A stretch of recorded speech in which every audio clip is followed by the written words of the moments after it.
Mga kaibigan, ang mga ito ay hindi dapat kainin dahil bawal po ng ating Panginoong Diyos. Ang itinatanong po ng iba, anong dahilan? Bakit ipinagbabawal ng ating Panginoong Diyos na kainin ng dugo? Mga kaibigan, pakinggan po ninyo, ganito po ang ating mababasang nakasulat sa Deuteronomio.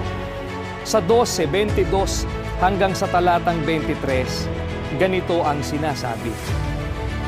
Kung paano ang pagkain sa maliit at malaking usa ay gayon kakanin, ang marumi at ang malinis ay kapwang makakakain niyaon.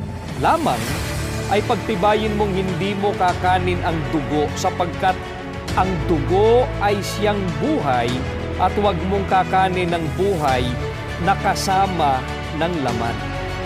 Ang sabi po sa atin ng Biblia, ang dugo ay siyang buhay.